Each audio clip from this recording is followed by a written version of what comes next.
Hello, and welcome back to the Gen X Lounge, the bi-weekly podcast where we discuss pop culture today and look back at the pop culture of yesterday and mostly just shoot the shit. And tonight I am joined by the Mighty Quinn. What's going on, gentlemen?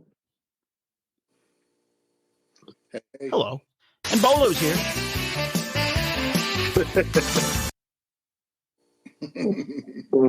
Hello. Hello. That will never not be funny.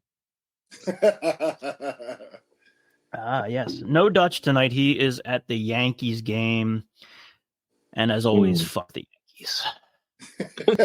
Fuck the Yankees. How's everybody doing? Doing real good, man. How's it going? Can't complain. I just got back from a little mini vacay with the wifey. We left the child with the grandparents. And we went yeah, it was nice. It was you guys always go to Cape May, yeah? Yeah, that's where we went. And it was very needed. Just some like time just for ourselves. Like we had like late dinner and had cocktails, and we didn't have to like do anything we didn't want to. And if we wanted to spend 2 hours walking around like the antique mall, we could without having like the constant like can we please go. So I saw the Facebook post where you said you missed your daughter, and she goes, well, if you missed me, you wouldn't have left me. Yeah, you wouldn't have to miss me if you didn't abandon me to go to the beach. That was I laughed out loud when I read that, man. Yeah. Like we're coming back in 2 months. We always go for Christmas for a couple of days. So it's like you'll be fine. It's not the end of the world. You're not gonna hear the end of that when she's gonna let you abandon me on Christmas. Yeah, so it was nice. It was a nice little vacay. We on Friday night last week I went and saw Korn. Nice. and Gojira. Yeah. It was cool, man. I hadn't seen Korn. It was interesting. Like, dude, 30 years. They at one point he was like, we've been doing this for 30 years. Our first album came out 30 years ago. I was like, holy shit. Good dude. Lord. Wow. 30 years of fucking Korn. And rocking out. So, it's just crazy. When did we together, bro? How long ago was that? When we saw them together, that was the Family Value Store. I saw them a few times. The time with you when it was them and Rammstein and Limp Bizkit and Ice Cube, right? That's right. Yeah. Yeah, that was. I just remember that Korn. Korn had to follow Rammstein. I remember that. Yeah, you don't want to do that. Yeah. I think it's like the fourth time I've seen them. And I'm not a big. I am by far a big Korn fan. I was a big Korn fan in the late '90s, early 2000s, but like I haven't followed them in years. I think the last album I got of theirs is like their fourth album, and they've probably got 15 albums now. So, oh wow, yeah. But we didn't stay for their whole set because we're old, and I was like, I really wanted to see Gojira, and they were the second band. So, but every song they played, I knew, and they sounded fucking great, like better than seeing them in their prime. Maybe it's because they're not all on drugs anymore. I don't know, but they just sounded really good, like really good.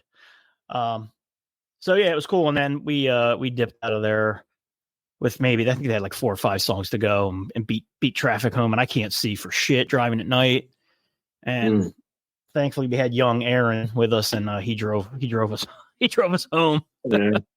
So I was like, dude, I can't see. I was like, can you drive, please? So speaking of young Aaron, he is doing a grunge. What the hell is he calling it? Grunge-a-ween party in Westchester. I'll give you the details of it, but he's apparently in a grunge cover band.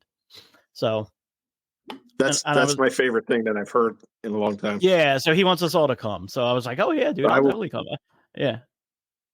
So yeah, I'm down with that. So what's new with you guys? Anything? I'm good. Just doing the usual. Training, working. Yeah. And watching, some stuff, like mostly Dexter with my wife. But I'm going to get on Penguin probably tonight. Oh, we're going to talk about Penguin later, but we won't spoil it. Speak freely. I'm going to catch up. No, I mean, there's no like major spoilers. It's not like, he doesn't kill Batman in it or anything. So, yeah. But yeah, so cool. Yeah, all good, all good. All right, you want to do news? We can do news. Yeah, let's get into it.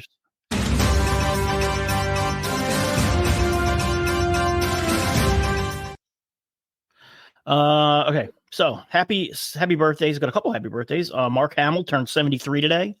It is the 25th of September. Happy birthday to him. And then also happy birthday to my first love, Elvira. She turned 73 on September 17th, and my God, she still looks amazing. Yep. Still looks amazing. Yep.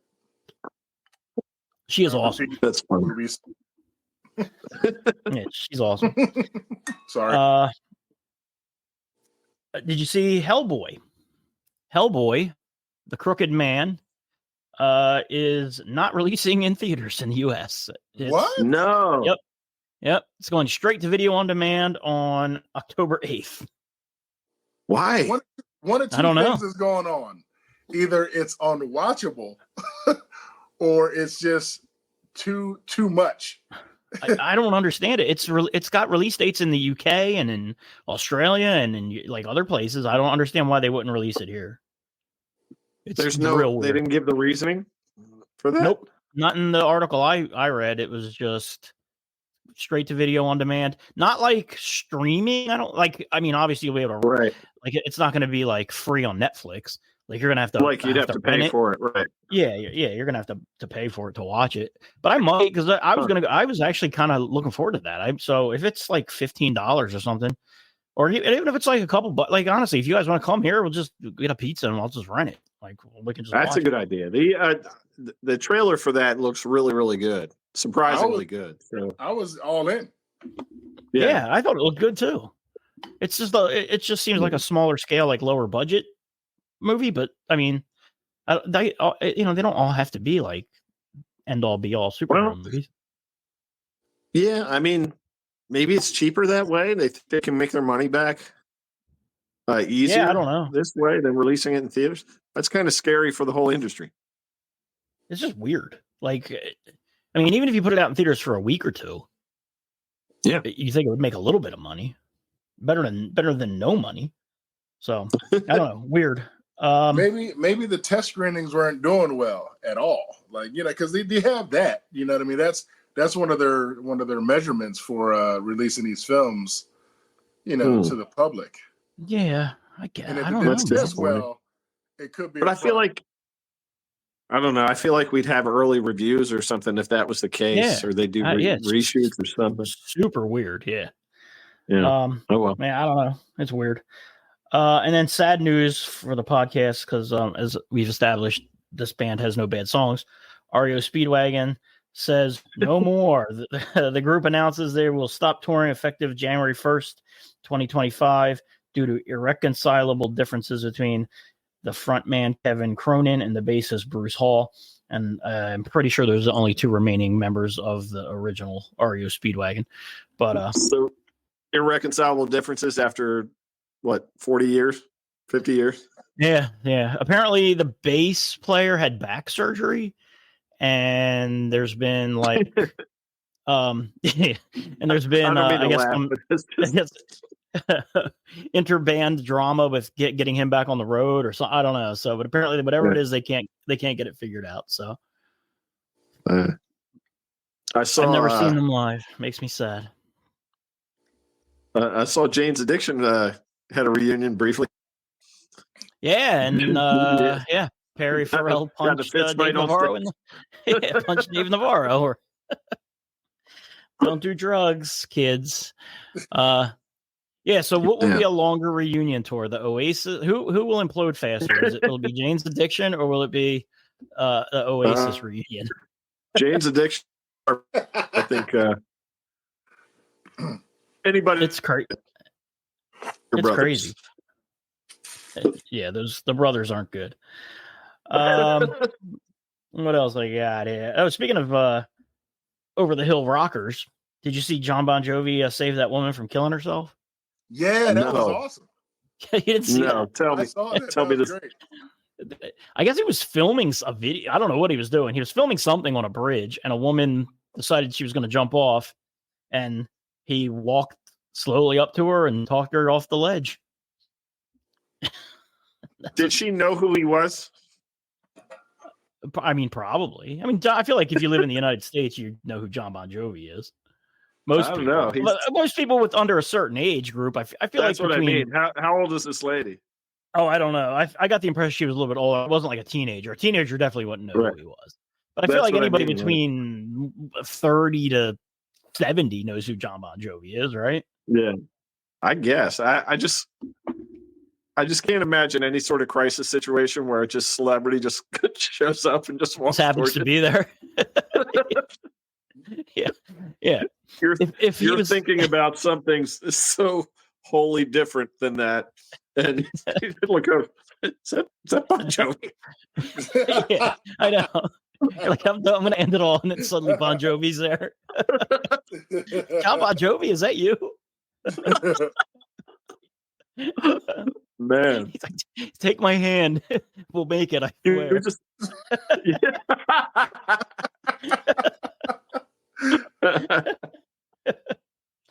Oh my god! Yeah, if I look to my right and I see Bon Jovi just randomly there, I'm looking to my left and behind me too, just to be like, what else? Yeah, maybe the singer from REO Speedwagon will be there. Around here somewhere. Oh my god! Oh man! All right, and then the big thing, I guess, since the last episode was the Emmys, the 76th annual Emmys, and I don't really follow the Emmys too much, but we talked a lot about Shogun, and Shogun won overall, like the outstanding drama series, which is pretty awesome. Hiroyuki Sanada won for lead actor in a drama series. Anna Sawai won for lead actress in a drama series. Like all super deserved. Bolo, did you end up watching that show or no? I'm sorry, Shogun? Yeah. Oh yeah. Yes. Oh, you did watch it. Okay. Yeah, absolutely. Okay. I couldn't remember. Yeah, that one is absolutely fantastic.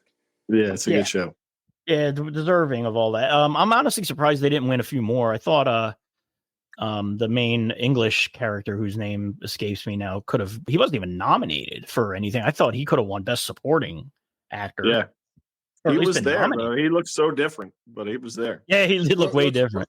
What's funny is when I first started watching Shogun, that guy who, the white guy in the show, with his guy, that reminded me of you, Brian. Like visually. The pilot? Yeah, he looked like Brian. I was like, the filthy pirate. Yeah.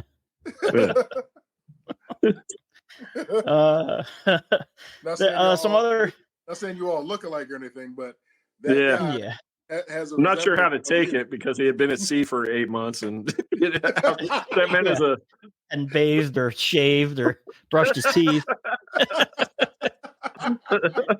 Probably had scurvy. Exactly. It's been dragged through the mud for the first 3 episodes. Yeah, it's all good. It's all good, man. It's all good. Jodie Foster won for True Detective. Which I did not watch. Quinn, you watched it and you said it was pretty good, right? It was interesting. I didn't love it, but it was worthwhile. It's dark. It got a little tedious for me by the end. But at least the first several episodes are pretty gripping. Yeah, that's one that maybe like in the winter when I'm looking for stuff, I'll binge. Yeah. Richard Gadd won for Baby Reindeer. I did not watch that. Yeah, you could. I don't think you could get through Baby Reindeer. You don't like. You don't like uncomfortable situations, and it's nothing but uncomfortable situations. I have very, very delicate sensibilities. Yeah, you would not. It would not be your would thing. not care for that. Yeah. And actually, that he won for writing for Baby Reindeer as well. Yeah, and then Baby Reindeer won for best limited or limited series as well. So Baby Reindeer did really well. The girl who played the stalker in Baby Reindeer, Jessica Gunning, she also won an Emmy. So I saw a headline that said like the real girl that it's based on is like afraid for her life. Well, she's crazy. But she's also apparently trying to sue Netflix. But I mean, she's legit like local. Yeah. Well, I'm sure that's how she's portrayed in the show. Yeah. So, which could be why she's suing. Yeah. But there was a while there when the show was really big, like 3 or 4 months ago, when the show was when everybody was watching it because it had just hit Netflix or whatever. She had made like multiple fake Facebook profiles and was like arguing with people as like all these different people, and it was obvious it was her because they all had this. If you watch the show, you like she spells things wrong, and like all of it was very obviously was this person. So right. Yeah, John Oliver won a bunch of stuff. The Daily Show won. He's good. The Bear, the Bear won a few things. Even Moss Bacharach won for supporting actor in The Bear. He's going to be the Thing. He's the Thing in the Fantastic Four, right? Yeah, it's going to be Ben Grimm. Yep. Cool. Yeah, cool. So there you go. The Emmys. Go. I wonder if his price tag went up. Yeah, I don't know. And then I also saw. Was it today or yesterday? Well, let me ask you before we move on. Did The Last of Us win anything, or was that the year previous? That would have been the year before, and it did win some things. It won. I know the bottle episode with Nick Offerman won stuff, and Nick Offerman actually won, I think, for that episode. Okay. As well. That episode was done very well. I enjoyed it. We talked about that before. Yeah. I think that might be the best episode of television I've ever seen. Yeah, it's just a standalone like story. Yeah. Really, and it is kind of a standalone story. You don't really need I mean it's bookended by the main characters at the beginning and the end, but honestly you could chop that 10 minutes off and it would still be a pretty awesome story. But it lends so much heart to the whole show in general. Yes. And the whole situation that they're in. So anyway. And then I guess this was today or yesterday. I think maybe Dutch sent it to us. Kyle Chandler to star in the HBO Green Lantern series, which we talked about last episode. Who was in the running? Josh Brolin was in the running for that. And he was offered it. That was the story. I like Kyle Chandler. I think he's pretty good in everything. So he's a likable guy. I just remember him from that show Early Edition. You ever remember that? Yeah. Where he would get tomorrow's newspaper today so he can predict the future and try to avert disaster. What else has he been in? He's a Friday Night Lights, which I never really watched. Friday Night Lights. He's been in a couple of the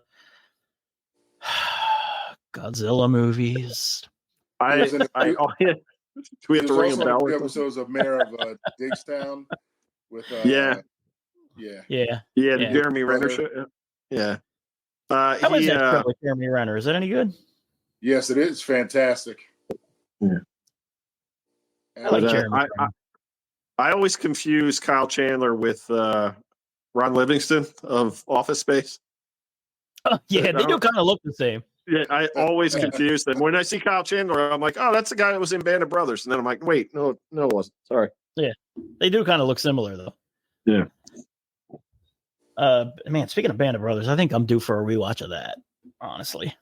It's the best miniseries ever. It's really good. I was actually talking to Aaron on Friday night. We were tailgating before the concert, and we got to talking about that, and he had never seen The Pacific. And I was like, dude, you got to watch The Pacific. It's phenomenal. It's good. It's not as good, but it's good. No, but I mean, it's like if Band of Brothers is 1A, Pacific is 1B. It's great. So So yeah, that's it for news. I don't have a ton of news. Oh, I guess you want to end on a sour note. Pixar laid off 175 employees, and then cost cutting measures, maybe, I don't know. And then after laying them off, they announced that everyone who worked on the Inside Out movie was going to get a bonus because it made so much money, except for the people who got laid off. So, wow, truly classy. I was just going to ask if Pixar was in trouble, if they, they're not making enough money, but it made like $1.2 million or something, $1 billion. Like, it's insane. And I think they have a new movie coming out, The Wild Robot. Is that a Pixar movie? That looks really good. The Wild Robot. I don't know. I've seen posters for that, but I don't think trailer or anything. Hey, it looks kind of good. Oh, and yeah, speaking of trailers, let's do some trailers.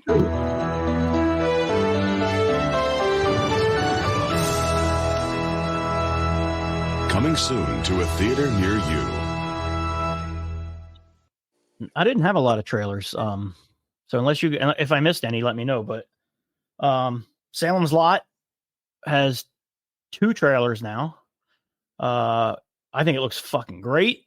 I am excited for it. I'm excited for that show.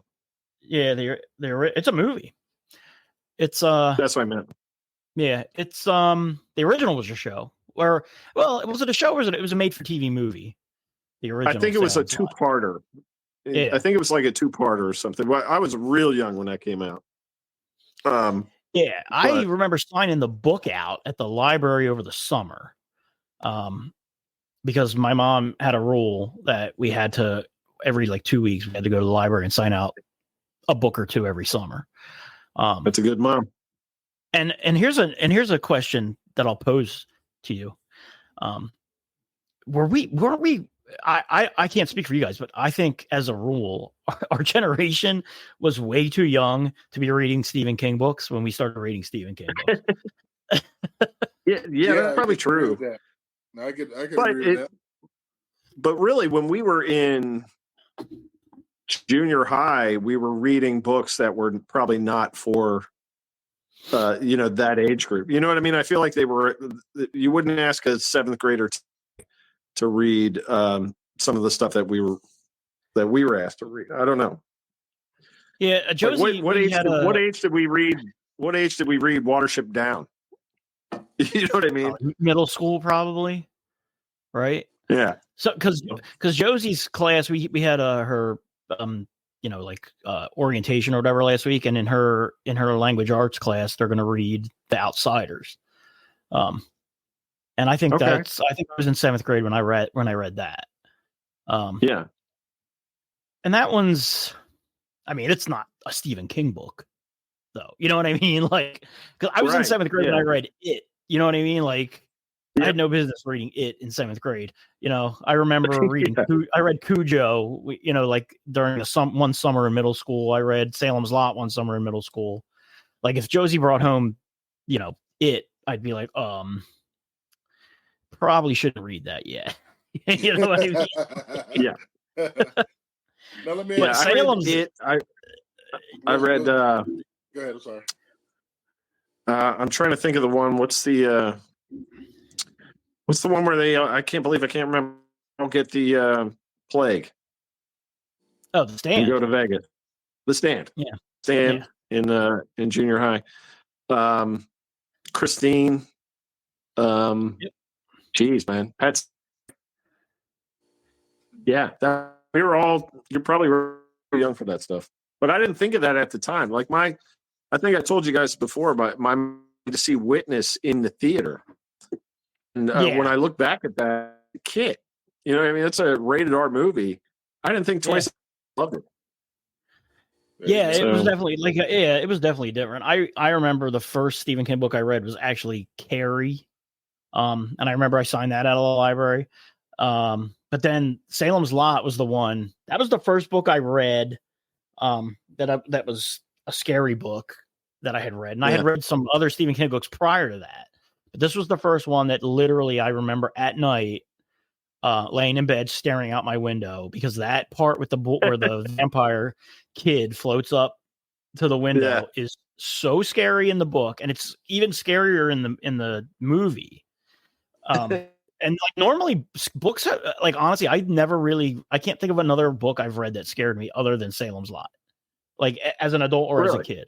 Yeah, a nonfiction book anyway. Let's put it that way. You know what I mean? Right. So, yeah, dude, that scared the shit out of me. And like The Stand, I think I read that in 9th grade, and I think I've read that book probably more times than any other book. I've probably read that book like 15 or 20 times. Wow. I used to read it every summer. I haven't read it in a couple of years. Going back to it for a second, when you said you read that, how did that compare to the first television movie? That was a big deal. The television movie was a big deal. The book scared me. The movie did not really scare me. Or the show, I guess. Yeah, it was like a miniseries, right? Yeah. I thought the miniseries was real campy. I just remember being really scared with, and I don't remember it that well because it's so long ago. But in the book, the scene where was it Richie, the funny kid, is riding his bike and he's into the town square, and like there's a sinister like message with his name in it on the marquee of the movie theater or something that. You know what I mean? Like that. Yeah. The whole thing really creeped me out as a kid. But there's also some I don't know, some R-rated sexual scenes in there that shouldn't be in there.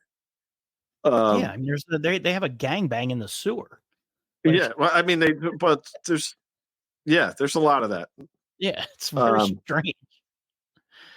Not cocaine, man. There's a lot of cocaine. Inappropriate stuff. Yeah, there is a lot of inappropriate stuff, and like and also the ending of that book just falls flat. And honestly, like that's a Stephen King problem in a lot of his books, is that he never quite nails the ending. But the ending of that just really falls flat. And that miniseries, I think people really look fondly back on it, but it's not that good. I didn't think it was that good even at the time. I didn't think Tim Curry was scary. Like the clown in the remake is a lot scarier than the clown in the original miniseries. But yeah, that was a time of they did the Salem's Lot miniseries. They did they did the Tommy Knockers. And they did The Stand, and The Stand was, of all of them, Salem's Lot's probably the best one, but the Stand is good. Salem's Lot's probably the best if I had to rank them. Tommy Knockers is terrible, but it's also a terrible book. So I never read that book. I was kind of done with Stephen King altogether when, like, I had read the first couple Dark Towers, and then the next one didn't come out for like 10 years or something like that. Yeah, I just stopped reading them. And it used to be like a new Stephen King book was like a new Marvel movie coming out. You would get it. You know what I mean? Yeah. And that just kind of died around like I said, after the third Dark Tower book. There was just like this lull that I never picked back up on it. It's weird because I never got into those, and I had a friend, one of my best friends in high school, was into the Dark Tower stuff, and I never, for whatever reason, I never got into those. But I read everything else. Pretty much everything he did, I think, when I was in high school, I read. Yeah. They're really good, but you also, when you're reading them, you have the sense that he doesn't really have a grasp on the story. He's not sure where it's going to go. So to have that feeling and then have a super long lapse in between books, just kind of kills it. Yeah. I always liked his short stories too. And like he's written other stuff that's like, he wrote The Shawshank Redemption, he wrote The Stand, like, Stand By Me. Non-horror. Stand By Me, excuse me. Yeah, his non-horror stuff's really good too. So man, having to sign out books in the summer. Definitely, I read stuff I shouldn't have. But I also read all of the Ian Fleming James Bond books over the course of like 2 summers as well. And those are just like, they're so different from the movies. He's such he's a misogynistic prick in the movies, but my God, man, those books, the views on race relations and sexual different and homosexuality. Oh my God, those books are rough. Yeah, but at the same time, like half of those books are filled with what he's having for breakfast. There's so many, and what he's ordering from is Yeah. coffee and bacon. You know what I mean? It's Yeah, like there are the like most long whole paragraphs yeah, of food. of his food. Yeah. But it'll have like I guess it's in Goldfinger, with Pussy Galore, and she's a lesbian in it, and his inner monologue is like, well, she's just one of those confused women that just needs a real man to set her straight. Like, Jesus Christ. Wow. Yeah, so, but yeah, the Salem Slot movie looks good. That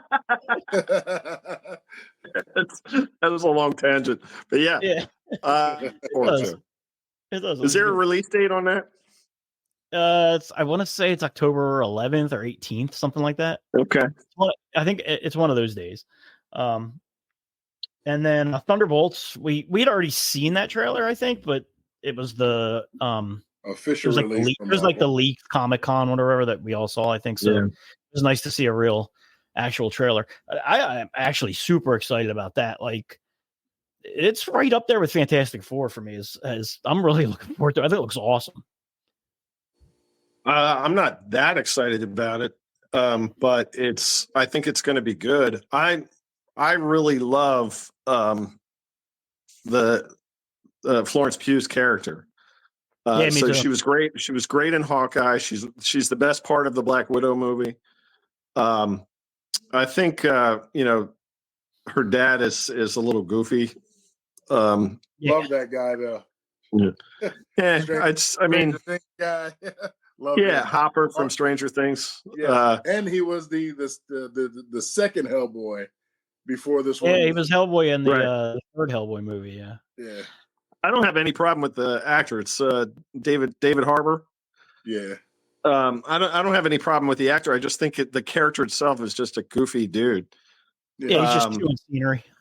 When everybody else is a badass in there. Yeah. So I'm interested in seeing their dynamic play out. The guy Bob in the trailer, I believe, is supposed to be the Sentry. Yeah. So be interesting to see a team with little or no powers try to take down a Superman level.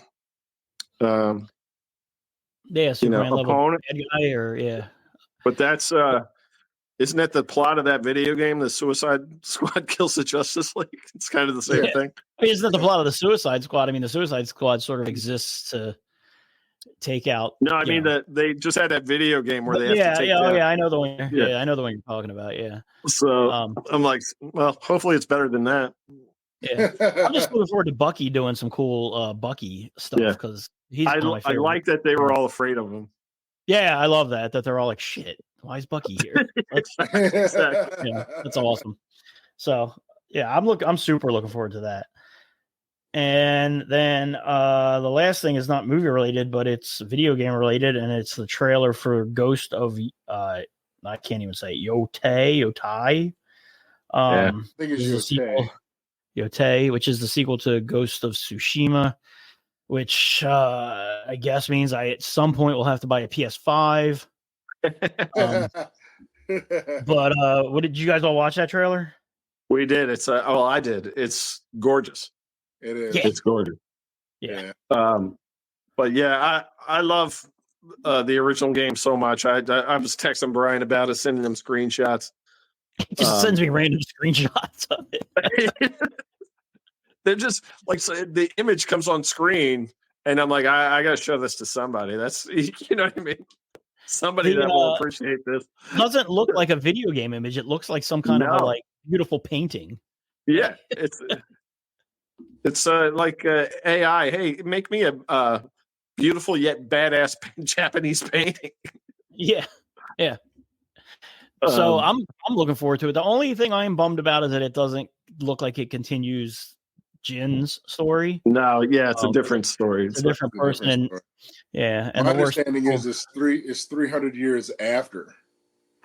Yeah, she pulls a rifle at the end of the trailer. She has like a musket. She has like exactly. So I mean that's fine. She maybe my assumption is maybe she's inspired by his legend and wants to take. But I'm also excited by the fact that there's multiple different weapons, which is the one thing in the first game that I wished. I was like, it would be cool to like that one monk that you're friends with has that big long spear. Yeah, he's got a naginata. Yeah, So it would be cool to have like some 9 different feet weapons. long. Yeah, I thought that would be cool to get some different weapons, but I understand why you don't in that game. But it looks like at least in this one, she does get like 3 or 4 different weapons, which is pretty cool. That's cool.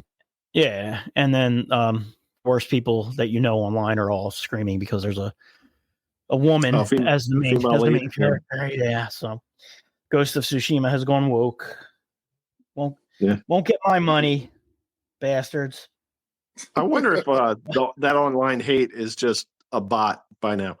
You know what I mean? Or is it just somebody that pushes a button? Yeah. It's so seeks out the female lead, the shows and games with female leads. I mean, when The Last of Us 2 came out, there's a character in the game who is an extremely like muscular woman. Not unrealistically muscular though. You know what I mean? She's not like she's a tomboy. Yeah, but she's muscular in a way like if you go to the gym, you're not like you wouldn't be shocked to see a woman that. You know what I mean? And the worst people on the internet that review bombed that game so hard because they insisted. This is before the game came out. This is just based on trailers, because they insisted that they were shoving a trans character into the game, and it's like, and that game got review bombed. I mean, like the day it came out, it was like bombarded with 1 out of 10 scores from people. Right. Like, it was crazy. And it's just like, dude, it still did pretty well though. Yeah. Yeah, ultimately it did. But I mean, like, even to this day, like, I won't go into the Last of Us 2 video game Reddit group because it's just, it's fucking terrible in there. Like, still, it's terrible. Yeah. So, yeah, I don't know, man. People are fucking dumb. And they love to get up in their feelings about shit that is not important to get up in your feelings about. So yeah, that's it for trailers. Unless you guys saw any interesting trailers. No, I think that's it. No. Shit, yo, we're gonna get in under an hour today. No Dutch. Actually, you know what? Since we are kind of running through it quick, let's real quick do this. You ready for some football? Hey, it's week. What are we going into week 4 of the NFL season? Going into week 4 of the NFL season. All right, Quinn. Your team's undefeated. I know. I have not had a bad week yet. I know it's coming. The Steelers are 3-0. Yeah. I have not been keeping up with you guys. Oh yeah, man. That's the defense is for real. The offense is there. It's coming along. But you gotta Justin Fields, brother. Yeah, not Russell Wilson, which is crazy. Not too. Russell Wilson, Justin Fields is Russell Wilson was on the squad. I was like, well, what's going on? Yeah, he's in pads on the sideline too. He's but he's not in there. He hurt his calf in training camp and just hasn't been ready. And there's a lot of controversy. Is he really ready? They're just saying he's injured to keep Justin Fields in there. There's some drama because they think he might have been promised the starting role if he was healthy. I'm sure he probably was, but I mean, you can't take. I mean, you got to go with what's hot right now. I mean, 3-0. You know, yeah, 3-0 and playing well. Yeah, who do they play this week? The Colts. So you're probably 4-0 after this week. Let's hope. And then after that, we got the game I'm going to. That's Sunday night, Dallas in Pittsburgh. Yeah, I'll be rooting for you guys that night too. Yeah. So you had them winning like 9 or 10 games, and now they're 3-0. So, I mean, dude, if they don't win at least 9 games this season, well, here's the thing. This is the easy part of their schedule. If quote unquote easy part of the schedule. Their last 8 games are all division games, and then the Chiefs and Eagles. So, and for some reason, they always have problems with the Eagles. No matter how good. Well, they have one in Philadelphia, I think, in a couple generations. I think 65 or something like that is the last time they won in Philly. That's weird. That said, like they were supposed to lose the majority of the last 8 of their games. So that was before we knew Cincinnati sucked. You know what I mean? Cleveland obviously sucks. Yeah, so that was what I was going to say next, man. What the fuck is going on with the Bengals? I don't know, man. Dude, they're fucking terrible. They played the Chiefs tough. They played the Chiefs tough and arguably should have won that game. But then they played the Commanders on Monday night, and the Commanders scored every time they touched the ball. Yeah. They did not punt. They scored every time with a rookie quarterback. So yeah. I don't know. The Bengals historically start slow. I think under this head coach, they're like 1-12 in the month of September, something like that. So I expect them to improve, but at the same time, 0-3 doesn't make the playoffs. No, I think it's happened twice in 30 years where somebody's 0-3 and made the playoffs. So they were supposed to win the division. So we got a shot. We'll see. Yeah, and Cleveland is terrible. Well, as long as they have, that's karma. So as long as they have Captain Massage as their quarterback, they're probably going to be bad. Yeah, but and then me and Bolo's team we are 2-1. Boom. And the one loss was just that should not have happened. that a loss like that is literally like a week ruiner, dude. It just fucks you up for like 3 days. Like I was in such a crappy mood the next day, like because you stayed up late. You know, I'm so glad I stayed up till 11:45 to watch this nonsense, to watch my team lose in the last 45 seconds of a game. Dude, your coach is awful. He's such a fucking moron, dude. I cannot believe how much. I mean, if they would have lost this last game, and they very well could have. They could have. It would have 100% been his fault. They showed a clip on Fox of that game where the Eagles were going for it on 4th down again, rather than kicking the easy field goal. And they show some Eagles fans in the crowd, and you can just read their lips. They're like, "What are you doing?" Yeah, like their hands are on their heads. Like, what is going on? Why are we doing it? Exactly. The first one that he did in the first half, there's 14 seconds left in the half, and they're in field goal range, and even if they get the first down, they still have to kick a field goal, right? Because if the play is going to take 4 or 5 seconds, so it leaves you 10 seconds. You might get one play to try to get a touchdown, maybe. Right? Like I don't understand the logic of just being like, "Fuck it, let's just take the points and we get the ball at halftime, and we can come out and try to score a touchdown at halftime and be up 10 to whatever it was, 6 or whatever the hell the score was at that time." So, yeah, dude, it's crazy. And we play the Bucks this week, and the coach of the Bucks just seems to have Hurts' number. So I'm not hopeful for this week either. I think they could be 2-2 going into the bye. Bucks are pretty good. They got beat last week, shockingly, but they are pretty good. They got beat by Andy Dalton, no? Was he the one to beat him or no? Which is insane. Like the Vikings are 3-0. Like no, who beat the Bucks? Somebody beat the Bucks. Am I wrong? Was it Carolina? No, I don't think Carolina beat them. But the Vikings are 3-0, and whoever they played, they beat the shit out of them. They played the Texans, who I thought were going to be in the AFC Championship. Yeah, and the Vikings spanked them. Yeah, so that's shout out to Derek Mudersbaugh and his Vikings fandom, because not only are they 3-0, they've beaten the Niners and the Texans to get to 3-0. So that's your NFC contender right there. Yeah, they're like a legit 3-0. Sam Darnold's always been pretty good. People just judge him because he was on the Jets. I also think their coach last year was a chode, because the coach is now the offensive coordinator for Dallas. And let me see how that's working out. So oh man. So as always, fuck the Cowboys too. All right, that's it. That's it for sports. Yep. No more sports.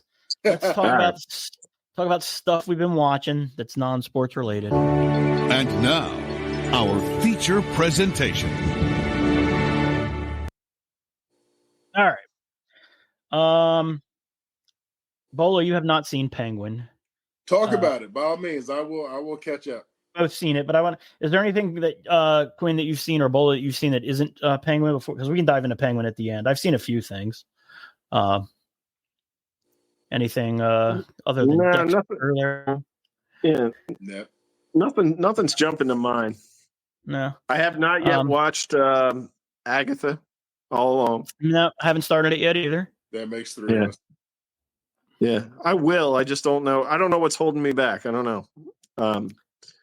Yeah, I will. I know it's just a timing thing.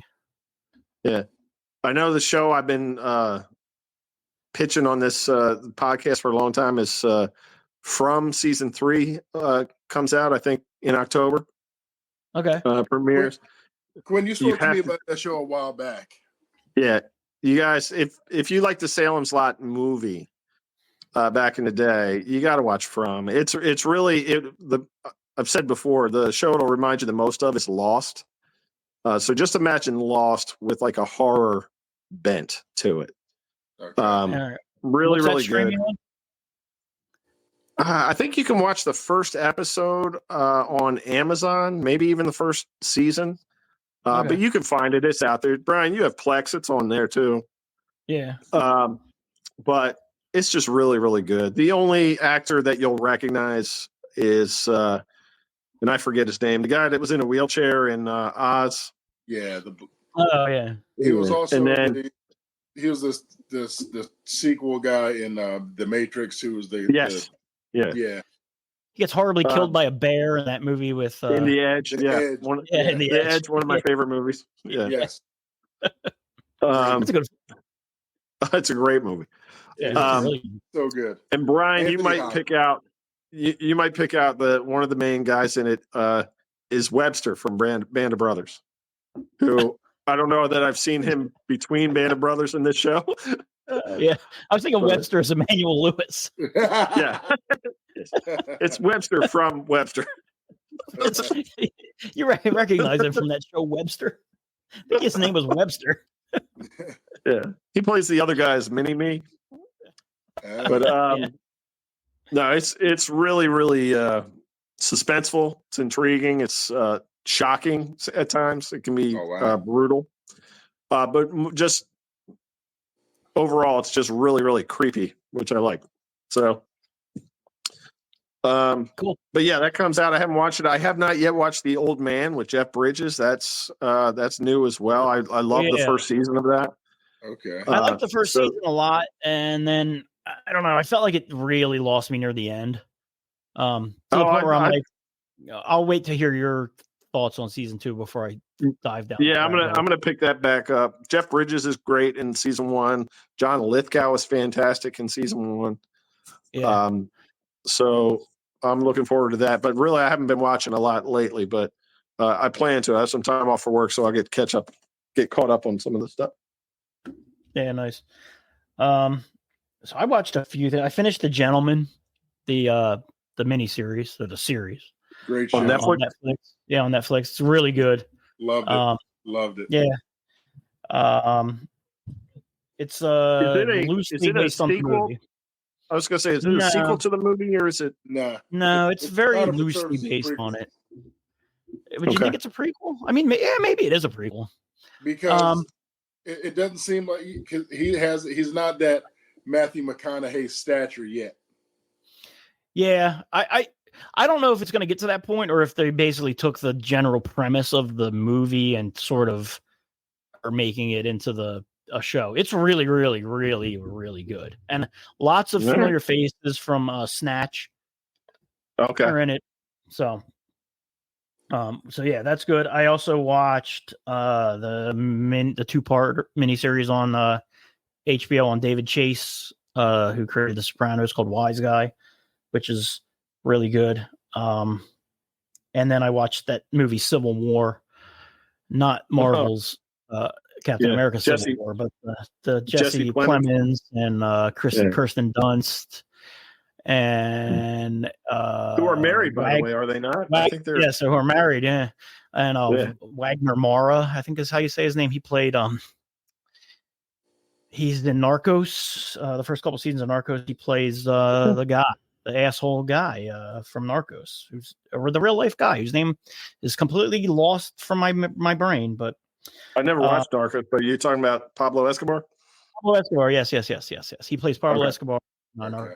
You never watch Narcos. Narcos is fucking great, man. Yes, it is. I've seen that. So good. And like all of it is good. Like the Narcos, the original is great. Narcos Mexico is great. Like all of them are some of the best shit on Netflix easily. Pedro Pascal's in it. Dude, it's great. Great. And the dude who plays Escobar is unbelievable. It's really so yeah, Civil War. It was good. I liked it. It was weird. It was entertaining, but it was, I don't know. It was I liked it. I thought it was cool. I would definitely give it a recommend. We used to just describe Jesse Plemons as, we never knew his name. Now he's a star now, but we just call him Fat Matt Damon. Yeah, well, he's in Breaking Bad originally, and he's not fat Breaking Bad. He does have a Matt Damon quality to him. In Breaking Bad. But we used to just call him Fat Matt Damon, but now he got thinner and Matt Damon's heavy. So now we don't know what to do. Yeah. So now Matt Damon's fat Jesse Plemons. He's not in it a ton. He's in it for maybe 10 minutes. Just for that scene in the trailer, for that scene, which is extended a little bit, obviously. But yeah, it's probably the most edge of your seat scene, and is probably the most indicative of how certain people would act in a civil war. So yeah, but the civil war of this movie is that the president is in his third term, and I would imagine there's never an explanation given to why there's a civil war, other than the president's in his third term, and I guess if there are to be good guys or bad guys, the president is definitely, and the president's forces are definitely the bad guys, and the good guys would be the combined California and Texas coalition, which obviously has a ton of like actual like defected military, U.S. military. It's not like the U.S. military versus like some hillbillies from the mountains. You know what I mean? Right. Like it's like two like full on armies going at it. So it's pretty good. The combat and stuff in it's really well done. I mean, you're just following a group of like journalists and photographers, but it's really well done. Okay. I enjoyed it. And then Penguin, first episode. Penguin. Yeah. Is it Penguin or The Penguin? The Penguin. I think it's The Penguin. Okay. Yeah. Although they haven't called him that in the show yet. No. No. His eyes. So I had heard mixed things about it. Like it got some decent reviews and some bad reviews. Everybody that I know that saw it said it was good. Like in real life or on Facebook, but like some of the professional reviews seemed kind of meh on it. So I just I just popped it on last night, not really knowing what to expect. It was way better than I thought it was going to be. I thought it was excellent. Wow. Yeah, I thought it was really, really good. It's well done, well acted. Yeah. Yeah. It's obviously you can't believe that's Colin Farrell. In that makeup. He's fantastic. He was great in the movie. He was great in the back. Yeah. Apparently he hated every moment of filming this show. He hated the makeup. Apparently I think there's a video of him just like losing his mind about how much he can't stand doing the makeup and stuff. And I can't say I blame him because he's not recognizable at all, to the point where I'm kind of like, why not just get someone that doesn't have to wear a fat suit and have a completely different face to play this part? But I guess he's such a good actor, but it takes place right after the movie, the Batman. Even opens latest with the kind of that theme from the Batman, the musical theme. Yeah, it has the same. It has the shots from the end of the movie with the flood and all The that seawall stuff. And blown up. Yeah, the Riddler blowing up the seawall. But then, like, after that, it's kind of grounded. It's way more of a grounded in reality than comic booky, I feel like. Like, he doesn't stab any with an umbrella or anything. Like, I keep waiting for him to, like, shoot gas out of an umbrella at somebody or something, but I don't think you're pulling I don't think we're ever going to get that in this show. Yeah, I don't think we're going to get that in this show. It does not look like it. Yeah, it's very much a gangster show so far. Yeah, it is. You know what I mean? It's a straight up gangster show. It's you pull for him because he doesn't have the respect of the other gangsters, so it kind of casts him as the underdog in this world. Okay. He's just kind of not only does he have a handicap, he's just kind of seen as an outcast. So you feel for him and you're rooting for him, even though he's not a good guy. So I thought he was fantastic. The girl that plays Sophia Falcone is terrifying. Yeah. But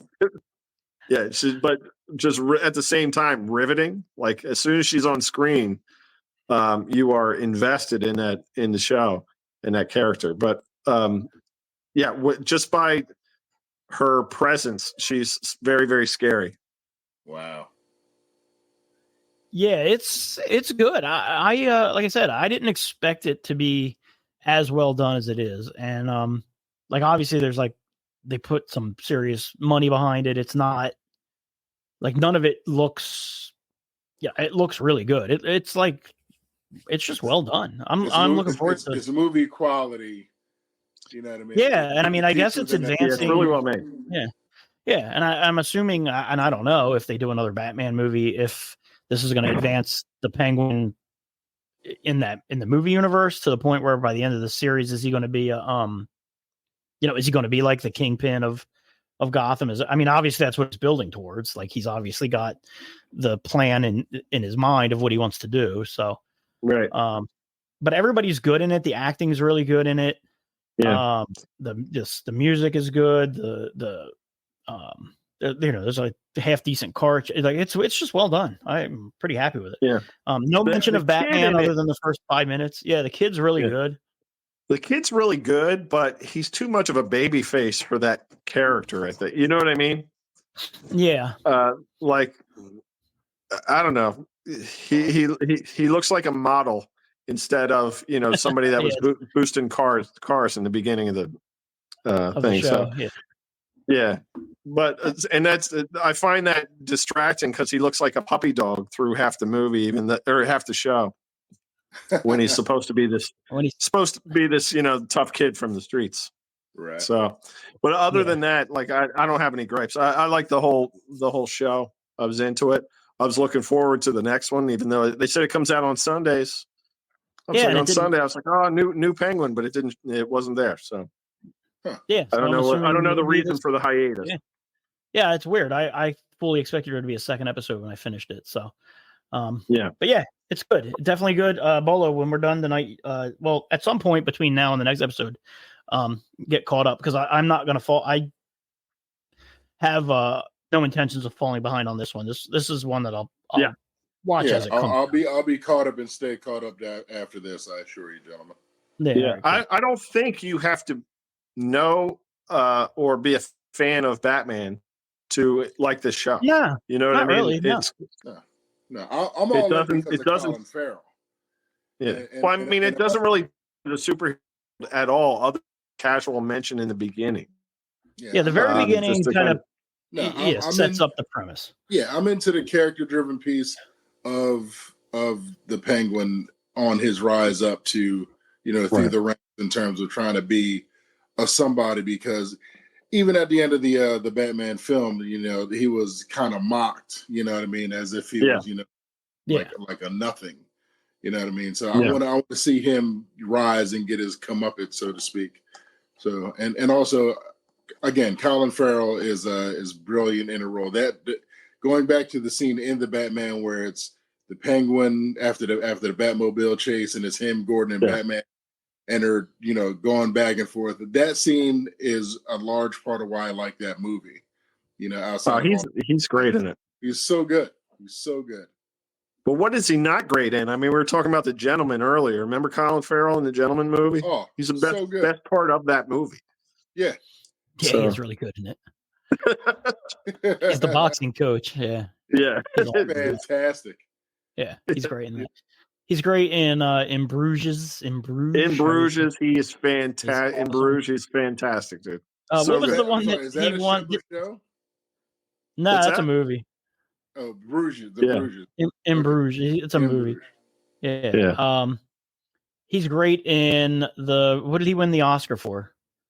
Where the guy doesn't want to be his friend anymore. It's the same guy from In Bruges. The Banshees of the Banshees of Inisherin. Yeah, he's awesome in that. Where he's just a clingy dude. Yeah, he's just so good. The guy's like, leave me alone. It's a good movie. It's literally just. Yeah, it's just he's friends with this guy, and one day the guy decides that he doesn't want to be friends with him anymore, and that's basically the gist of the movie, and it just kind of goes from there. But he just can't deal with why don't you want to be my friend anymore? And isn't it like really he's good. Like, if you don't leave right now, I'm gonna cut my finger off or something? He does. Yeah. Throws it at his front door. Yeah, it gets a little intense. By the end, it's like, Jesus, dude, just leave the guy alone. He doesn't want to be your friend.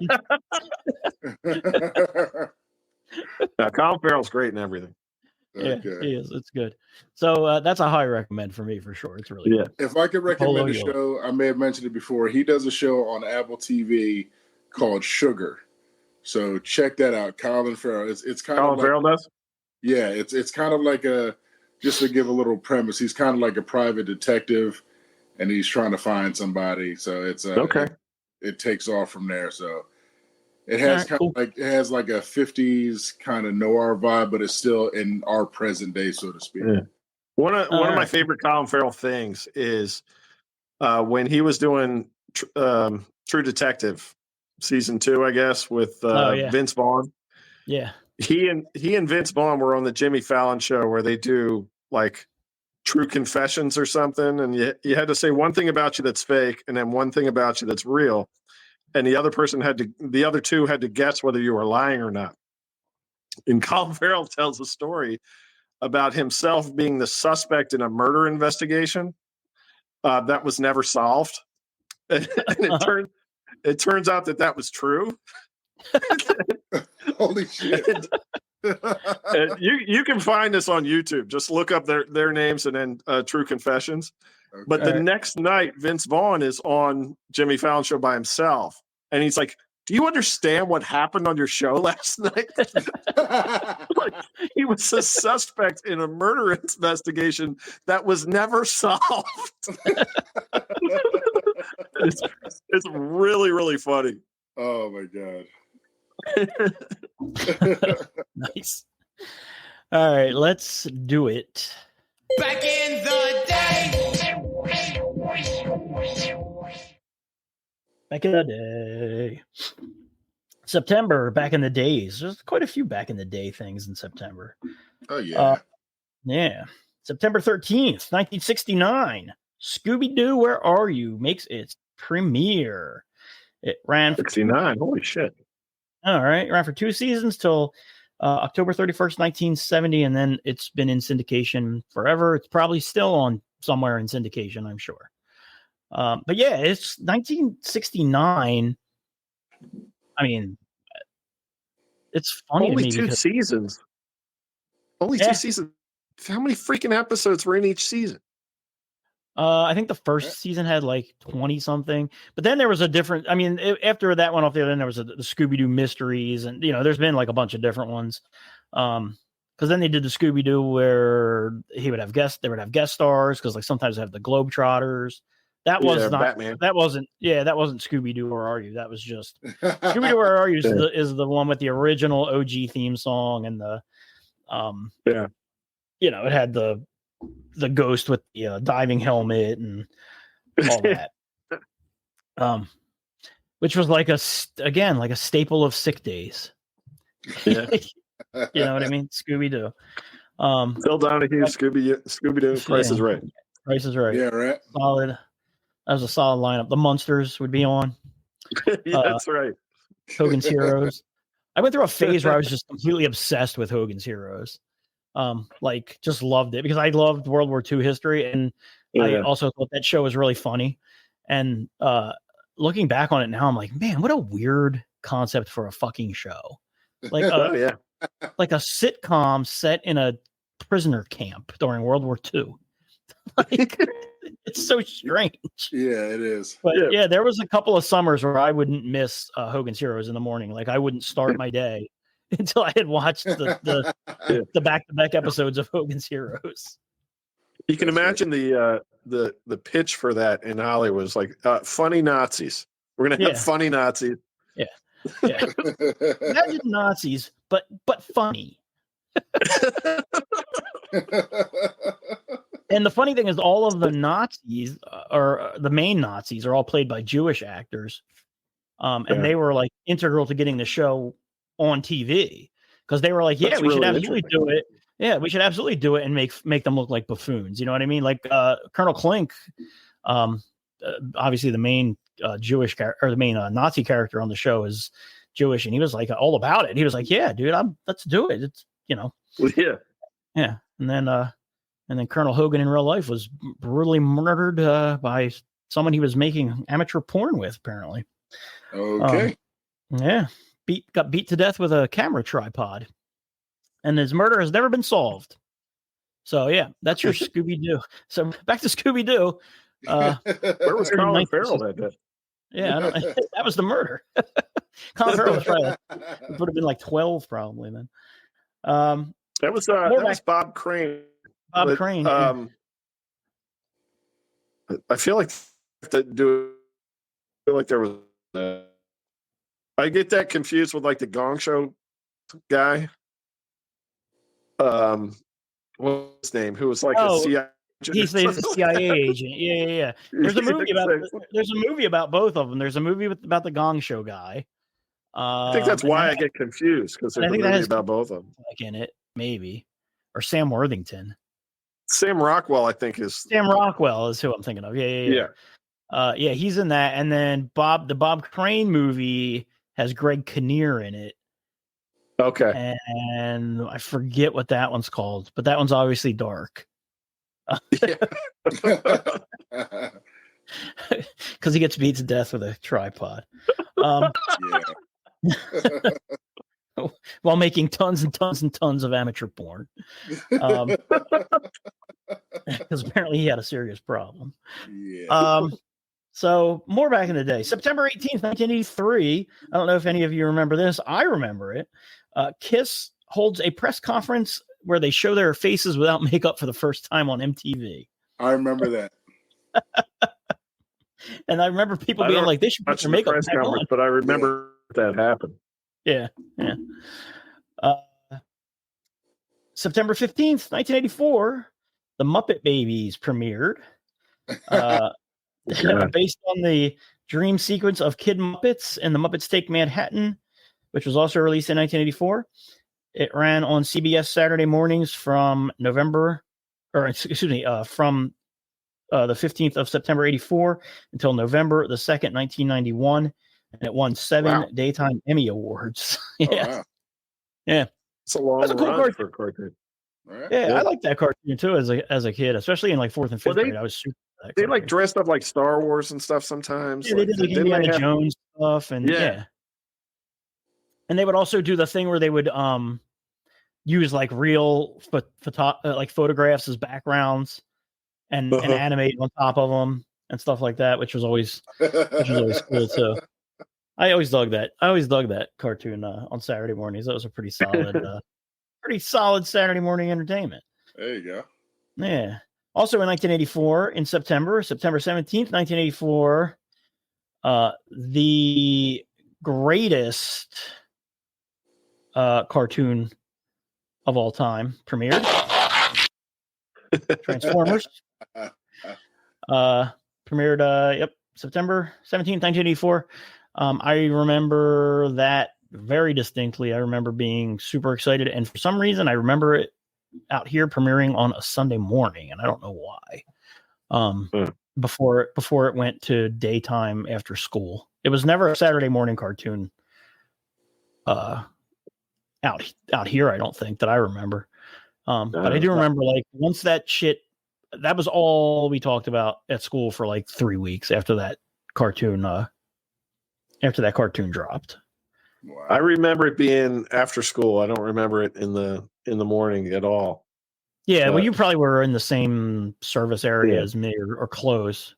But it was it was after school for me. It was that and then G.I. Joe were the two. Yeah. They were back to back.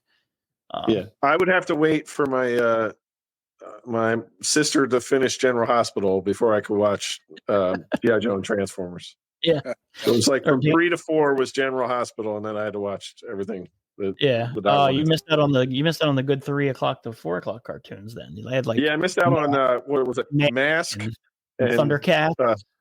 Thundercats. Yeah. That's my jam.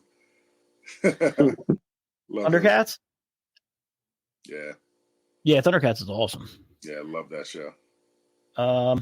And then September 14th, 1984, the first ever MTV Video Music Awards were held at Radio City Music Hall, hosted by Dan Aykroyd and Bette Midler. Okay. Yeah, right? What a weird... yeah. Well, I mean, at the time, Dan Aykroyd would have been pretty one of the coolest. One of the coolest guys around, right? Riding that Ghostbusters fame, right, from that year. Yeah, 1984. I mean, Ghostbusters was probably still in theaters. Yeah, exactly. September 1984. So, Bette Midler, I don't know what Bette Midler. I don't know. She would have had going at that time. Maybe they were trying to class it up a bit and got Bette Midler there. I don't know. Barbara Streisand was busy that night. I do remember Bette Midler had a cover of Beast of Burden that was on MTV all the time in the early days of MTV. Yeah, and there was like Mick Jagger was in the video in the beginning. They had like acting parts in the beginning before she broke into song. Mm-hmm. I remember that pretty vividly. I have no recollection of that. I mean, maybe that was around that time, but I can't think of any movie or something like that she was in. When was Beaches? That was later, right? I don't know. I have no idea. The interesting is there weren't a ton of performances. You had Rod Stewart, of course, because he did Infatuation. Huey Lewis in the News did I Want a New Drug. Tina Turner did What's Love Got to Do with It. ZZ Top did Sharp Dressed Man. Ray Parker Jr. did Ghostbusters. And David Bowie did a pre-taped from London version of Blue Jean. And then the one that is still to this day probably considered one of the top awards show performances by anyone ever. Madonna did Like a Virgin. Oh, right. And that was from the first one? Yeah. And okay. Any red-blooded American boy of 1984 will distinctly remember that performance. Yeah. We all grew up a lot that day, my friend. Yeah. We all sat up very straight that night and watched. Yeah. Watch that performance. I wonder. Jesus Christ. Yeah, I wonder if Ray Parker Jr. and Huey Lewis in the News played their songs at the same time because it's the same song. They're almost the same song. Yeah. So that would have been great if they were on dueling stages. Yeah. So the Madonna thing, apparently, according to Wikipedia, her rolling around and writhing on the stage was not part of the original performance, which is obviously the thing that we all remember. It happened because as she was coming down the stairs, remember she came out of a wedding cake. As she was coming down the stairs, one of her shoes slipped off, and she was trying to discreetly get it back, and apparently, according to Billboard magazine, she said, "Well, I'll just pretend I meant to do this," and I dove on the floor and rolled around, and the dress went up, and my underpants were showing. So That's what makes her a genius, people. Yep, the genius of Madonna. Wife hates Madonna. Why? I don't know. She just can't stand her. She's like one of the few Gen X people I think that can't stand her. It's funny trying to explain to people in their 20s that Madonna was hot. You know what I mean? Yeah. Because they do not get it. And you're like, no, you have to understand. Dude, I mean, honestly, she can't even sing that good. Like yeah, she can. She's okay. She's not like a great dancer, but she doesn't excel at any one thing. You know what I mean? That's it's not true. like, like she doesn't have pipes like Lady Gaga or you know what I mean, or anything like that. So she can sing when she wants to. She's got "Crazy for You," "Live to Tell." Those are she sings great in those songs. Yeah. So let's hear some of the winners. Here's some of the nominees, and we can see if we can guess who the winners are. So for video of the year, the nominees were The Police, "Every Breath You Take," Cyndi Lauper, "Girls Just Want to Have Fun," Michael Jackson's "Thriller," Herbie Hancock, "Rocket," The Cars, "You Might Think." Which one of those do you think won video of the year? If you that's gonna be Thriller. Bolo? That's what I would say. I would say Thriller too, but also for some reason I want to say Rocket. That's great. It's The Cars, "You Might Think." Really? Okay. Yeah, I know. It's major upset. Yeah. Like my thing is Herbie Hancock had a performance on one of those shows, and around that time that was like really popular because breakdancing was coming into the space, so I thought he won. No, Rocket didn't have that. Was like all robots in the video, right? In the video, yeah. It's just crazy that I mean, that's a great song, that song by The Cars, but well, all of those songs are pretty good. Like you still hear all those songs on the radio now. Oh yeah, absolutely. So then we have best male video. Let's see, who do you think won this one? We got Herbie Hancock, "Rocket" again, Michael Jackson, "Thriller" again, China Girl by David Bowie, Uptown Girl by Billy Joel, or All Night Long by Lionel Richie. I think it's All Night Long, Lionel Richie. Oh, Lionel Richie was so big back then. He was, right? It's David Bowie. China Girl? Yeah. God damn it. I know. So was MTV super racist back in the day? Is that what? Well, what was actually, going on? it's funny that you mentioned that. Did you ever watch the documentary? I think CNN did a documentary on MTV a couple of years ago, and the answer to your question is yes, very, very racist. Back in the day, they did not want to play Michael Jackson at all. There's actually an interview. It's very uncomfortable, Quinn. You won't like it. I think it's David Bowie is doing an interview with one of the VJs, and he just starts ripping into MTV and the VJ for refusing to play black music. And he's like, "Why won't you play music by black artists?" And the VJ kind of gives like a half-assed corporate speak answer, and David Bowie's just not having it. And I'm assuming like it wasn't JJ. No. And there's a whole, and they actually interviewed. They actually interviewed the VJ, and he's actually like, to this day, I feel terrible about that. Like my answer was bad, and he's like, I didn't know what to say. I knew what but it wasn't for a long. Michael Jackson. I mean, it took Michael Jackson getting huge, really, for them to finally start playing black music. Yeah, it's crazy. And honestly, you think about it, like Beat It isn't really like a it's not a dance song. It's not a hip hop song. Beat It's a straight up like rock song. Yeah, honestly. It's a rock song. You know what I mean? So but yeah, Lionel Richie was huge, and he's more R&B. The Thriller video, I remember going to like a school fair at one point, and one of the where they had like a bake sale, they had all these other like games and shit that you could play. Yeah. And somebody had the Thriller video that they would show in a booth that you had to pay like $1 to see. You know what I mean? Like that's how big that video was. That's how big it was. Yeah. Wow. Yeah. Because otherwise you had to wait until it came on MTV, which it wasn't. It's not like Wasn't today the where you guarantee. see it every 2 Well, seconds, right? Yeah, it was on a lot on MTV, but it was a long video, so I don't think they could play it all Right. that often. You know what I mean? If they played the full video, it was probably like a 10-minute video. So Yeah. So how about best female video? We got Donna Summer. She works hard for the money. Oh, there you go, Quinn. Bette Midler, Beast of Burden. How about it? Cyndi Lauper, Time After Time. Cyndi Lauper, Girls Just Want to Have Fun. Or Pat Benatar, Love is a Battlefield. Oh man, Cyndi Lauper. Which one? I'm gonna go. Girls Just Want to Have Fun. Yeah. The Time After Time. Quinn's got it. It's Girls Just Want to Have Fun. God damn it. How about best group video? You got ZZ Top, Sharp Dressed Man, Van Halen, Jump, The Police, Every Breath You Take, ZZ Top, Legs. ZZ Top's on there twice, huh? And Huey Lewis and the News, The Heart of Rock and Roll. I'll go with The Police. We'll go with ZZ Top.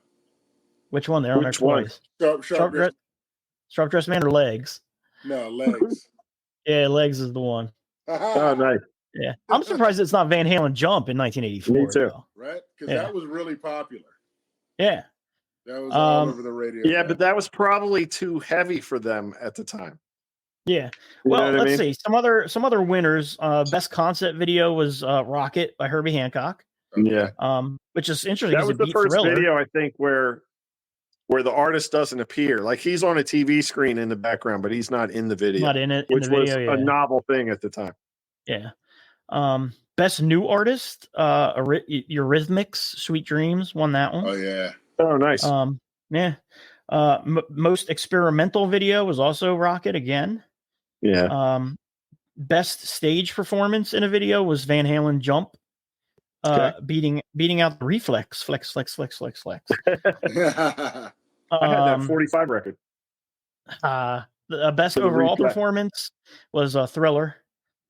Yeah. And the best direction in a video. now, in a year where Thriller came out, which is a full-on movie. Which is a movie. The best direction in a video went to ZZ Top, Sharp Dressed Man. Oh yeah, that's racist.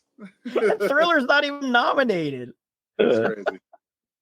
What? Dancing Think with what Myself. Eminem would have said about that back in the day. Yeah, that's so crazy to me.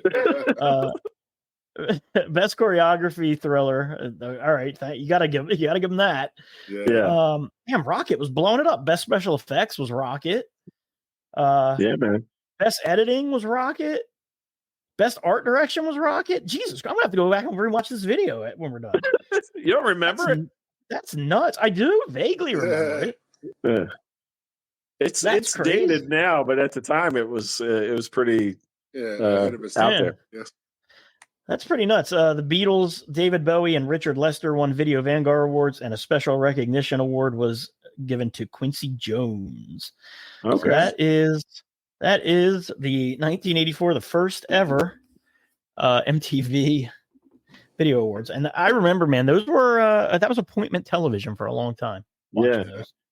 It really was. The one that really stands out to me is the one when we were in college, freshman year. It had Nirvana, it had Pearl Jam, it had Red Hot Chili Peppers. It was just That's the one where the bass player from Nirvana chucked his bass into the knocked himself out and came down and smashed him. That was hysterical.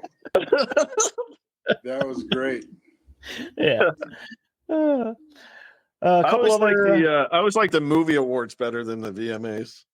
The MTV movie awards were always fun. Mm-hmm. Yeah, they were fun too.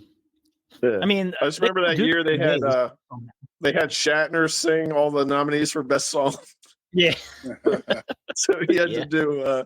I just remember him doing like a reggae version of "I Want to Sex You Up" or something like that. Oh, like a little, God. it was hilarious.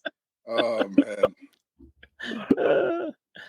All right, and then one other one I got here that's pretty good is 9/16/1985. You had the world television debut of a little show called Miami Vice. Yeah. For 5 seasons from September 16th, 1980 oh, 85 to June. Oh wait, 1984. Excuse me, to June 28th, 1989. Right. That was like a groundbreaking show that everyone talked about, and it was a little risque for TV at the time too. I felt like my brother loved that show, man. My brother was dressing like Don Johnson. Yeah. Well, it was a stylish show. You know what I mean? It was more style than substance. Yeah, but and a lot of celebrities came through that show. Bruce Willis was on there. Yeah. Ed Nugent was on there. Al Bundy was on there. Yeah. It really did. Jimmy like, Smith. It changed TV, like what a TV, procedural cop show could be. It changed like fashion. I remember, everybody, the big scene with In the Air Tonight is the thing that everybody always like goes back to, is how that was like such a big, thing, so, so yeah. And now I guess, it's September. It's interesting. We didn't touch on it last year in September, and I don't, we cover like mostly pop culture and light shit, but it's interesting to me that we've reached a point where, and it didn't happen to me, but it happened to some of my friends and their kids. And I'm kind of surprised it didn't happen to me, where some of my friends' kids, who are my daughter's age, were sent home with an assignment to ask their parents, to interview their parents about 9/11 and where they were. And like you would interview your grandfather about Pearl Harbor, like when we were kids, you know what I mean? Like we've reached that point where we're now, there's a whole giant segment of high school and middle school kids and even college kids that, to them, like interviewing us would be a school assignment, which is just the craziest thing. Yeah. Depressing and awful. Yeah, it's just nuts. You know what I mean? So I don't know. I'm more terrified that us and my generation will be sharing their knowledge with anybody. Yeah. But we grew up, we watched some traumatic shit go down on TV. But still, in our life. Like, kids, don't listen to anything my generation has to say. Please. My parents at least knew what they were talking about. When I hope when I was interviewing them, did they? Yeah, but did they, or were they just like us? What you know what I mean? That's what's funny. It's just like I don't know. It's just it's like the craziest thing, but it is crazy. Like, it was, next year is what? Next year will be 25 years, 24 years next year. So we're heading up on 25 years. That's fucking crazy. We all knew each other at the time and all kind of worked similar jobs. Like, to me, it was just like, I don't know about you guys. I don't think any work got done from like 9 o'clock that day on. I just remember being at my supervisor's desk shooting the shit like we did every morning, just gossiping with people. And our assistant supervisor came in and was like, dude, a plane just hit the World Trade Center. And being like, huh. And then going back to our conversation. And then like maybe 10 or 15 minutes later, me and Ty being like, let's go in the break room and see what's going on. Thinking it was like a Cessna, you know what I mean? That had hit the World Trade Center. And then walk into the break room, and the break room's completely filled with people, and all the TVs are on. And it's like, oh, wait a minute. An actual plane hit the World Trade Center. You know what I mean? And then from that point on, just basically never leaving the break room pretty much at all. It was such a different, like a lot of our work was phone related. And once the shit hit the fan, like the phone lines were, like you can't conceive of that now. Like, like the phones weren't working. You know what I mean? It had nothing to do with Delaware where I worked, but the phones in Delaware weren't working because the phone lines were so tied up. So my day was actually unusual that day because my girlfriend's car was in the shop, and earlier than me to go to work, but she was and drive me to work that day because we only had one car, and she forgot. So she just got up and went to work And left you at home. and left me there. So I had nothing to do. I'm sitting there ready for work. I had to call her and tell her to come back, but I'm watching TV, which I never did in the morning. I just happened to have the TV on that morning, and it was all over the news because the first plane had hit. So I'm watching, and it was on every channel. So you couldn't watch anything but that. So I'm watching the Trade Center, like smoking and everything. And while I'm watching the second plane hit, I was watching everybody as well. scream. And that's when you knew your day was changed. You know what I mean? That, like you said, no work was getting done. The country was under attack. And what's weird is I still went into work, but just like you, we had a TV in the break room. So we were all in the break room, and we had a representative from the Chamber of Commerce just visiting our office. She was in the office. She was in the office all day. Yeah. You know what I mean? She never left because we were all back there while the disaster. Yeah, it was it's hard to explain to people who never, weren't there for it, like what it was like. And like, you're not wrong. Like, there was no other anything on. Like, I remember turning on MTV, and MTV was just playing CNN. Like they had just been like, fuck it, we're just gonna let we're just gonna let the news station take over. And it was every single station was like that. Yeah. Like, to the point where there were almost no commercial breaks and this went on for like 2 or 3 days, where it was just I remember Peter Jennings taking off his tie, you know what I mean? Like, and just being, because he had been sitting at that desk for so long.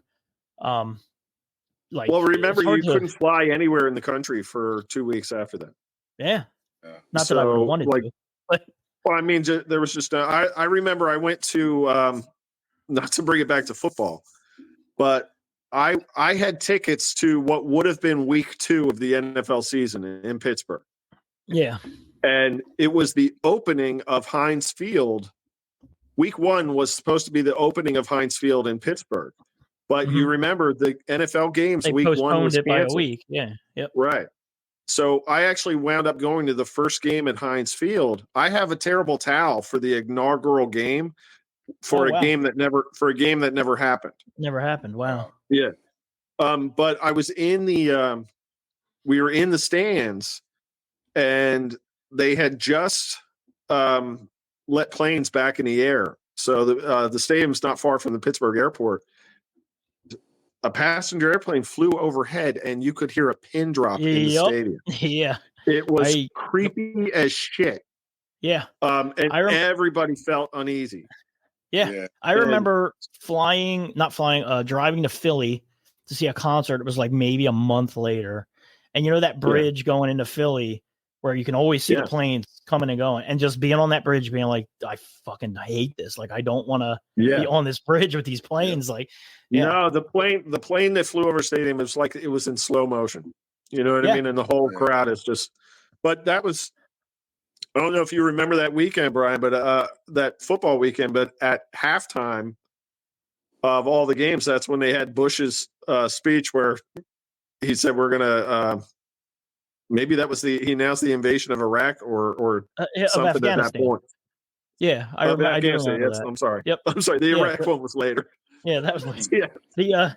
I do remember that, because me and my ex-wife bought a house, and we moved into it that weekend. And I remember having the TV on the floor of the living room as I was painting the walls. And I remember that announcement coming on. Wow. Yeah. So, man, and I have like a really possibly unhealthy, morbid fascination with 9/11 for some reason. Like, I've read a ton of books on it. I'm in like multiple Reddit groups about it. There's like so much information that's come out about it in the last 25 years that it's just, whatever you think it was, it's the reality of it is so much worse. When you actually like dig into some of the stuff that happened that day, like some of this, it's just mind-bogglingly bad. And on a personal level, for me and you, Quinn, me and Quinn know somebody who died that's awful. that day.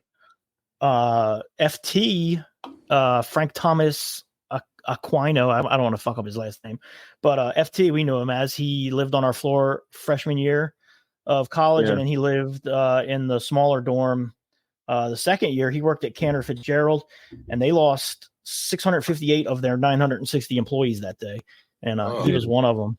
Yeah, so they were the I think that company of any of the companies in the World Trade Center lost the most employees that day. But he was a good dude. He was a funny dude. Really funny dude. Really funny dude. Thickest New York accent you ever heard in your life. Such a thick New York accent. And he would he would come in. They had Mario Kart in the lobby. This is in the smaller dorm the second year. And on the TV in the lobby, somebody had a Super Nintendo. One of the guys in there had a Super Nintendo with Mario Kart, and nobody could beat him at Mario Kart. And it was so funny. And he would come in after a night of drinking on like a Saturday night at like 2 a.m. and he'd be like real loud in the lobby. Who wants a shot at the title? he stole the payphone off the wall. Yeah, and tried to sell it to me. Hey, he knocked on my door at like 3 a.m. You want to buy this? Then we had to have a meeting about it the next day, and our RA Frank was like, "All right, who stole the payphone?" And everybody was just kind of like, "I don't know. We used to have a payphone."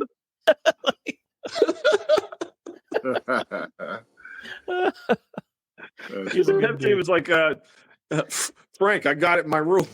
And he's like, "Shut up, FT." Anyway, who stole the payphone? Yeah. I forgot. Yeah, Frank's like, "Who stole it?" And FT's like, "Yeah, it's in my room." And the RA's like, "Shut up." All right, who really stole it? That's funny as shit. All right. So one last list. I'm not going to read them all, but it's pertinent to our interests. So what a lot of people might not know is that after 9/11, there was a list that was put together, and I don't know by who, but it was universally used across the country of 164 songs that were not to be played in the weeks after 9/11 due to, I guess, they just didn't want people to think about it, or they didn't want anyone to be reminded of it, or just out of some kind of a sense of sensitivity. I don't know. On a semi-related note for me, I bought System of a Down's second album, Toxicity, came out like 2 weeks before 9/11. And when I wasn't listening to the news or watching the news, I was listening to that album, and that album will forever, every time I listen to that album, it brings me back to those like 3 weeks around 9/11. Like every time, because if I wasn't listening to the radio and the news, because the radio was also taken over by news for like 3 days, that's what I was listening to. And so I still, to this day, when I listen to that album, it brings me back to those like 3 weeks. But yeah, some of the, and I'm not going to read them all, but some of them are just so weird, man. Some of them, you got Three Doors Down, Duck and Run. There's a ton of AC/DC songs on here. Got Shot Down in Flames. I can see that one. Dirty Deeds, though, like, I don't know about that one. Hell's Bells. Alice in Chains. Really, like anything dark, right? Anything with I mean, I guess Alanis Morissette, ironic. Also, what? Like, exactly. That doesn't really fit, right? Oh no, because it has a plane crashing in the lyrics. The guy wins the lottery and his plane crashes.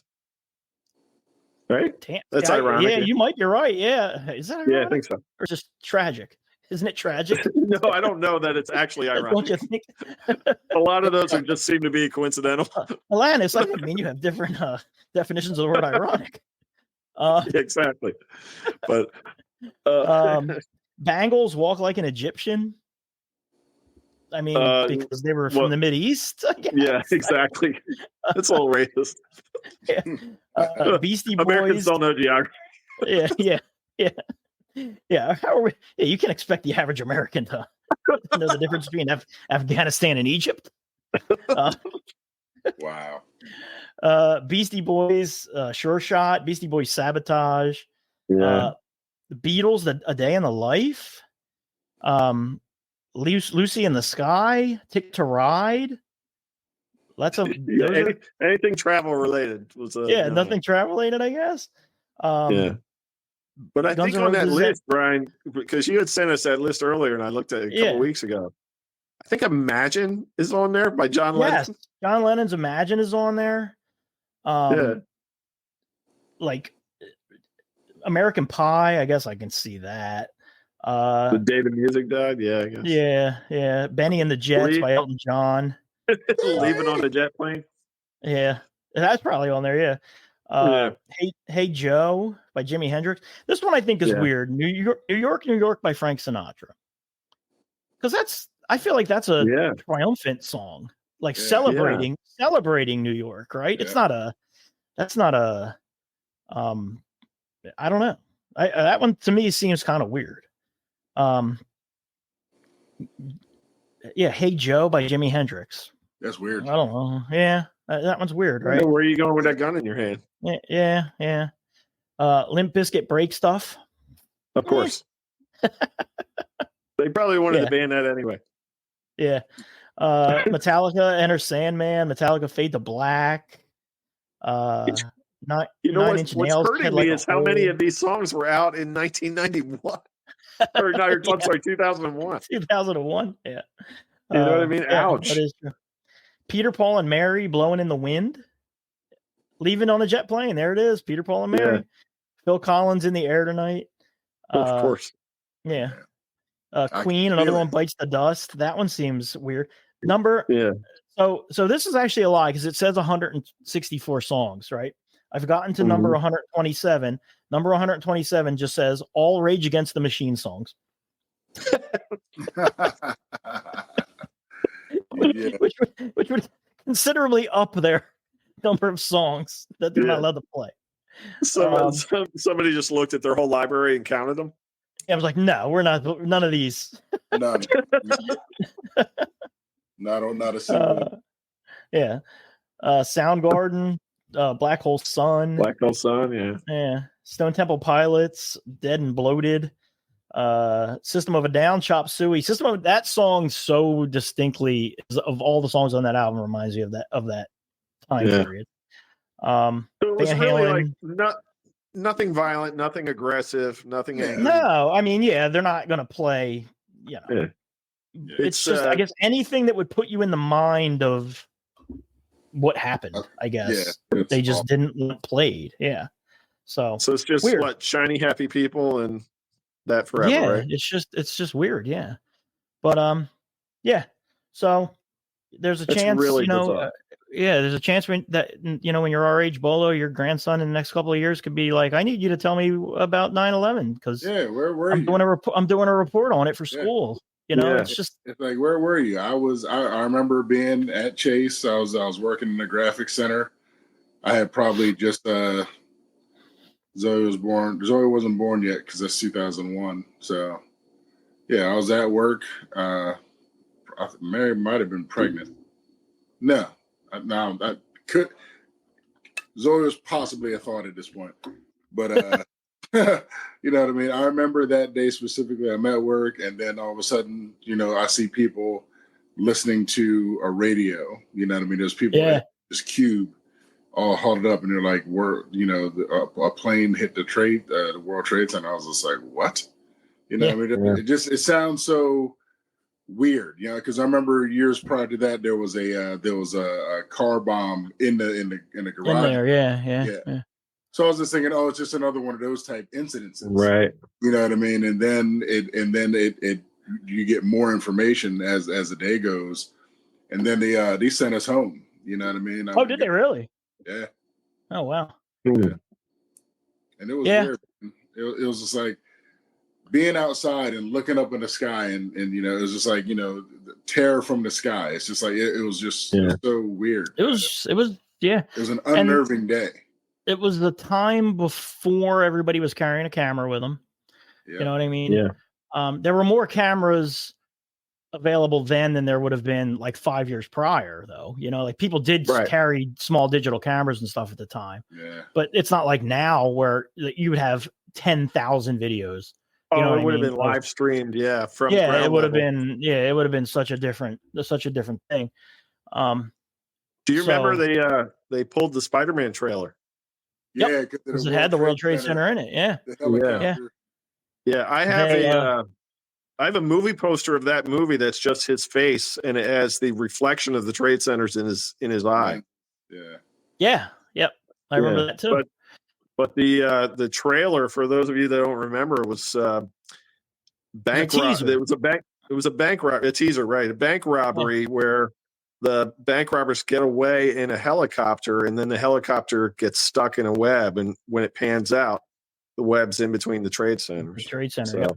I do remember And that would have been the summer of 2001, yeah? Yeah. When did that movie come out? 2001. 2001. Yeah. No, 2002. So 2002, right. So they pulled the they pulled I it, remember yeah. them pulling that trailer from theaters, yeah. Yeah. I remember they changed the intro to The Sopranos because in the intro he drives past it. They took that out. I remember they pulled the episode of The Simpsons, one of the best episodes of The Simpsons, where they go to New York and Homer's car gets a boot on it, and at the World Trade Center. And I think they may play that now again in reruns, but I know for years and years and years that was not shown on TV anymore. So yeah, man, crazy. Some of the shit our generation got to live through is Got to live through it, yeah. Got to see Amazing. it. So. Amazing. Something. All right. Well, I think that's it on a happy note.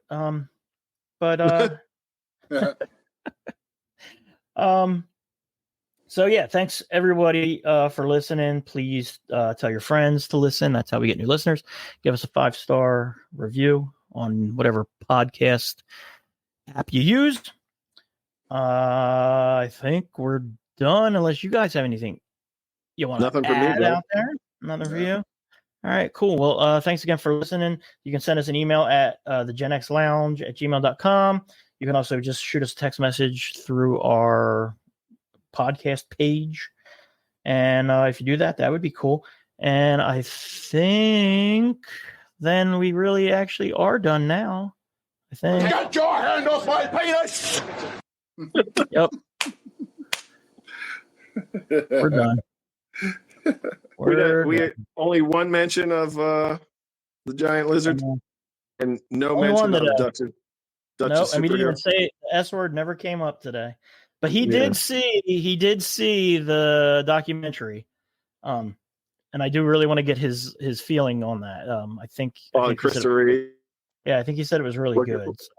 Looking forward to it. Yeah, me too. All right. Thanks for tuning in, everybody. We will be back in 2 weeks. Until then, bye.